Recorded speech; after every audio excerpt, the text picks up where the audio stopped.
Hello दोस्तों, Khempur repair YouTube channel में आपका बहुत बहुत स्वागत है। दोस्तों आप देख सकते हैं ये मेरे पास में एम्पलीफायर है ट्रांजिस्टरों में, और इस एम्पलीफायर को हमने अभी रिपेयर किया था।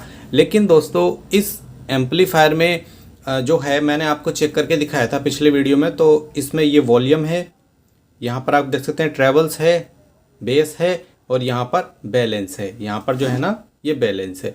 तो ये बैलेंस का जो वॉल्यूम है वो इसमें जो था वो नहीं था।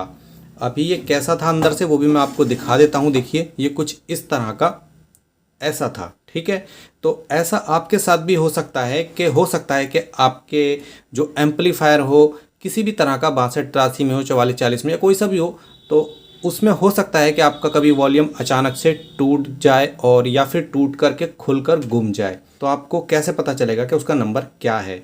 और दूसरी चीज़ ये कि एम्पलीफायर में बैलेंस का वॉल्यूम लगाते ही क्यों है, क्योंकि आवाज़ के लिए तो ये है, बेस ट्रेबल्स के लिए ये, इसकी तो फिलहाल कोई ज़रूरत पड़ती भी नहीं है, फिर इसको क्यों लगाते हैं।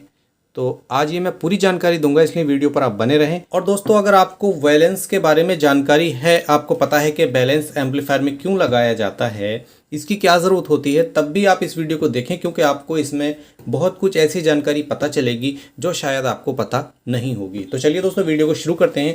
और सबसे पहले तो मैं कोई रजिस्टर किसी टाइप की कॉपी ले लेता हूँ जिससे कि आपको समझाने में थोड़ी सी आसानी हो। तो देखिए मैं आपको बहुत ही कम टाइम में बहुत ही सही बात बताने वाला हूँ, ठीक है। तो वीडियो को आप थोड़ा ध्यान से देखना। देखिए होता क्या है, एम्पलीफायर में हमेशा वॉल्यूम, ट्रेबल्स, बेस, इसके साथ बैलेंस। तो ये बैलेंस इसलिए लगाया जाता है, जैसे कि मान लीजिए इसी एम्पलीफायर की अगर हम बात करें तो इसमें हम फिलहाल मान लीजिए कि 2 स्पीकर हमें इसमें चलाना है, ठीक है। 2 स्पीकर अगर हमें इसमें चलाना है, या बल्कि 2 तो इसमें चलेंगे ही, चलाना ही क्या है। तो इस तरीके से मान लीजिए, ठीक है। ये 2 हमारे स्पीकर हैं, ये है लेफ्ट का स्पीकर और ये है राइट का, ठीक है। ये तो इतना तो आप समझ गए। अब ये जो स्पीकर से 2 वायर आई हैं, एक वायर ये और दूसरी वायर ये, ठीक है। तो ये कहाँ आई हैं, ये आई हैं एम्पलीफायर में, सही है। ये आ गई एम्पलीफायर में 2 वायर, ठीक है। ये लेफ्ट का स्पीकर हो गया, ये राइट का। अब जब हम यहाँ पर वॉल्यूम से इसका आवाज़ बढ़ाते हैं या कम करते हैं तो क्या होता है कि वॉल्यूम से दोनों स्पीकर का जो आवाज़ है वो एक साथ बढ़ता है, एक साथ तेज़ होगा, एक साथ मध्य होगा। और इसमें भी ऐसे ही होता है, सारे एम्पलीफायर में ऐसे ही होता है। इसके साथ ही यहाँ पर बेस है, ट्रेबल्स है, ठीक है। यहाँ पर है ये बैलेंस। तो ये बैलेंस का जो वॉल्यूम है, या फिर आप इसको पोटेंशियल मीटर वगैरह कुछ भी कह सकते हैं, तो ये इसलिए यूज़ होता है, जैसे कि मान लीजिए आपने 2 स्पीकर ज्वाइंट कर दिए और आप तेज़ आवाज़ पे बजा रहे हैं या मध्य आवाज़ पे बजा रहे हैं। तो अभी आपको दोनों स्पीकर को अगर चल रहे हैं तो आपको आसानी से ये पता नहीं चलता है कि स्पीकर जो हैं वो दोनों चल रहे हैं तो दोनों में आवाज़ कितना आ रहा है। क्योंकि कभी कभी ऐसा भी होता है कि किसी साइड में आवाज़ होता नहीं है, जैसे मोनो साइड वाले जो सॉन्ग होते हैं तो उनमें आवाज़ नहीं होता है। या फिर कभी कभी जैसे आपकी पिन जो होती है ऑक्स वगैरह की, तो अगर आप ऑक्स से चला रहे हैं तो उसमें भी दिक्कत आ जाती है। तो पता नहीं चल पाता है कि दोनों स्पीकर चल रहे हैं या नहीं चल रहे हैं। या फिर मान लीजिए कि आपको 2 स्पीकर की जगह एक ही स्पीकर बजाना है, या फिर एक का आवाज़ कम और एक का आवाज़ ज़्यादा रखना है। जैसे कि एक स्पीकर आपके पास रखा है और दूसरा हो सकता है कि आपने कहीं दूर रख लिया है, ठीक है। या फिर मान लीजिए दूसरा कहीं आपने दूसरे कमरे में या किसी दूसरी दुकान में दूसरी जगह रख दिया है, जिसको को थोड़ा दूर रखना है।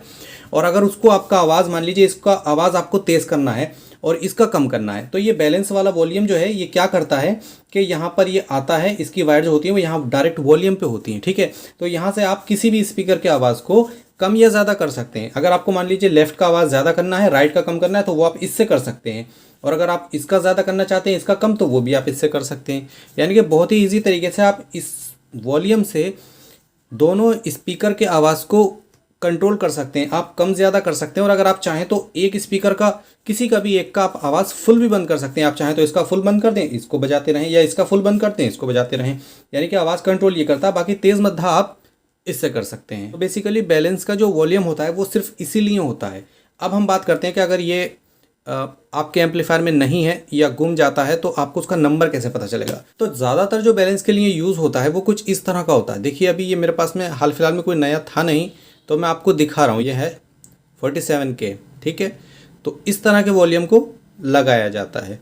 और अगर आपके पास ये नहीं है, ये वाला इस नंबर का अगर आपके पास नहीं है, तो इस तरह के मीटर को भी चेक कर सकते हैं लगाकर, ठीक है। तो ये भी वही है, ये 100K है। तो फ़िलहाल मैंने ये तो अभी नहीं लगाया है, इसी का यूज़ करता हूँ। लेकिन मैं नेक्स्ट वीडियो में आपको इसकी जगह पर इसको लगा कर दिखाऊंगा कि ये कैसा वर्क करता है, ये करता भी है सही वर्क या नहीं।